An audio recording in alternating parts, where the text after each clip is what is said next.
I would now like to invite Mr. Abhay Savargaonkar, former Group CTO of Airtel, to come and share his views. Mr. Savargaonkar. Good morning, everyone. So, the topic of the discussion is people's network.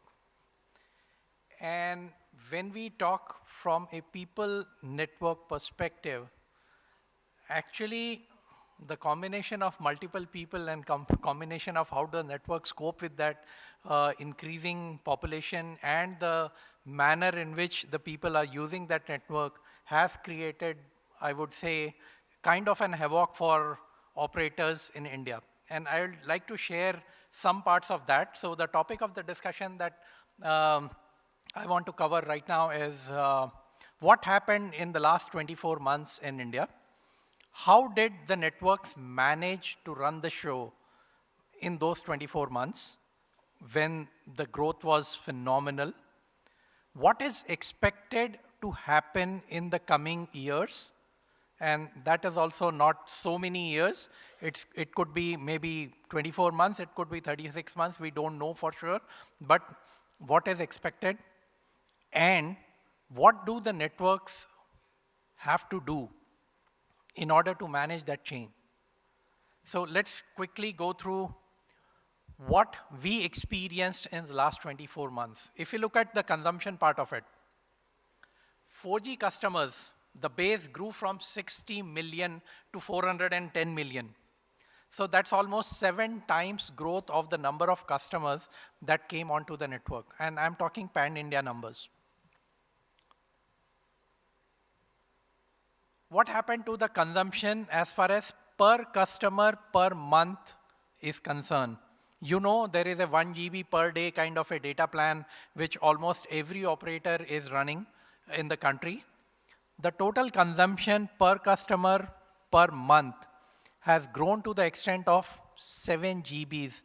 These are mostly pan-India averaged out figures. If you look at individual operators, it could be varying. I mean, Jio could be closer to 10 or 11. Airtel could be closer to 9, those kind of numbers. But if you look at across, it is like 7 GB per customer per month is the kind of consumption that we have gone into. That's again 7 times. What has happened to the voice minutes? You know there are unlimited voice plans which are prevalent in India. Earlier, people used to talk about 400 minutes on an average in a month. This number has become double.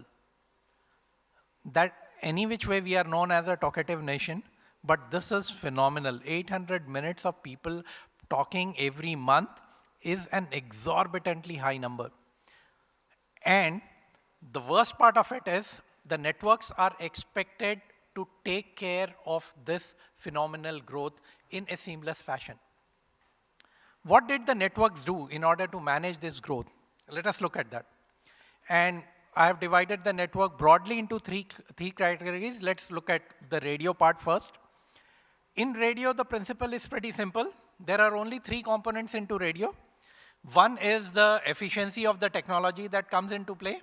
So we migrated from 3G to 4G, which gave us 5 times the efficiency. And therefore, we could manage certain part of growth using on the radio, using technology efficiency.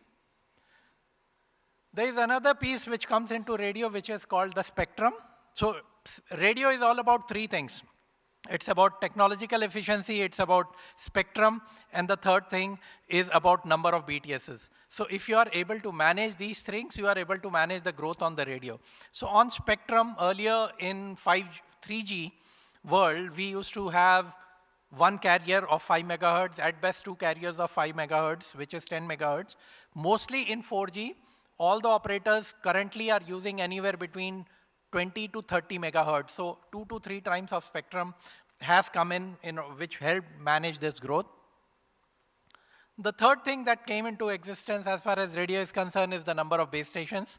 So more the number of base stations, the more is the capacity, and therefore you are able to manage the growth. So it was kind of a combination of all 3, efficiency on the technology, increase in spectrum, and the number of base stations. This is how the capacities on the radio got managed for the growth that we had seen last year, in last 2 years. Come to the backhaul. Backhaul is basically what we use from the base station right up to the core. I'm taking all of it as one unit rather than trying and segregating it differently. One of the basic things that happened as far as backhaul is concerned is fiber penetration increase, which was absolutely critical. So more the number of base stations are on fiber, the better it is. So the fiber penetration increased, and that helped us sustain some bit of, or helped us manage the capacity that we are trying to run. The second piece, which was more on the long distance part of it, was you had 100 gig optical networks. You filled the capacity of those 100 grids. You created another 100 gig of highway in order to carry the data traffic between one city to the other city, or maybe from every city to the gateway location that you are having where you are taking the international traffic. That was another way in which you tried and managed the capacity. The third thing that you did in order to manage the backhaul was create a very different kind of a microwave architecture in place of having a daisy chain microwave architecture, which used to be prevalent earlier. You went from that model to a hub and spoke model. Most of the hub locations were on fiber, and you are using the last mile hub and spoke link, kind of a microwave thing in order to cater to the capacity requirements of backhaul from a BTS to the fiber location. So broadly, this is how the things got sustained and the capacity got managed. Coming to the core part of it, there were two things which basically somehow were able to cater to the vast requirement of core capacities. In packet core, the only alternative that was available, and that was what was done, was keep on adding incremental capacity as and when the capacity gets filled in, keep on deploying more and more core. It was kind of a linear capacity expansion which was taken into consideration. In case of voice core, as I said, the voice minutes doubled from 400 MOU per sub per month to 800. In order to manage that, everybody used voice over LTE, and this was a phenomena by way of which additional core capacity got generated, and we were able to sustain whatever the demands that were posed onto the network. But is this sustainable is what we need to look at. What is awaiting us? What are we looking in future? We are looking at a staggering 700 million data customers going to be on Indian network. What we are looking at is every customer is going to use closer to about 10 GB data per month.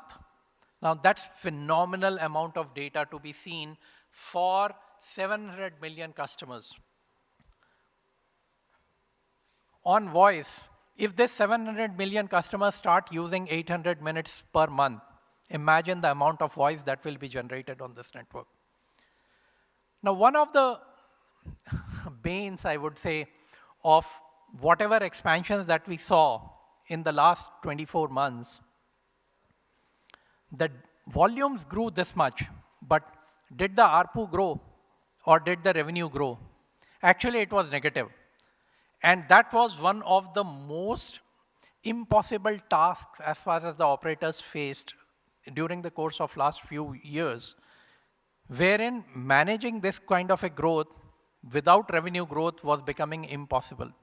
Now, if you have to look at this kind of a growth, which is going to hit us in the next few years, and just by improving whatever you may do, connectivity, if some of you must have been to MWC this year, they changed the theme of MWC in Barcelona this year to something called intelligent connectivity. Connectivity at best, which is what we had done in the last 2 to 3 years, is expected to provide you a revenue growth of only 2 to 3%. The capital requirement for this kind of a growth will be so phenomenal that there is no way you will be able to meet the growth aspirations with commensurate to the revenue growth that needs to happen. So what needs to be done is very simply, it needs to change from simple connectivity to intelligent connectivity.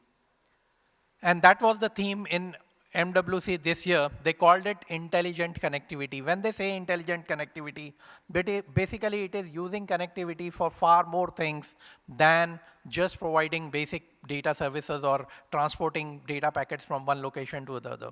It incorporates IoT, it incorporates artificial intelligence, it incorporates big data analytics, and that is where the monetization part or the revenue generation capacity has to come in. So if this is what is awaiting us, this is the amount of data that needs to come in, and it has to be processed in a manner which will be intelligent, and we have to make some kind of a money out of it. What needs to be done? It cannot happen by linear capacity growth the way the things were managed till now. It needs fundamental architectural shifts. What are the fundamental architectural shifts that we are looking at? Radio, as I said, has only 3 components. There is absolutely no way you can do anything else but to bring in more efficiency into the technology. 5G is supposed to bring that kind of an efficiency into the technology, giving 5 times more capacities than what we were having earlier. I'm trying and keeping it simple, multiplication of 5 factor. It's not exactly as that, I'm giving it as an anecdote.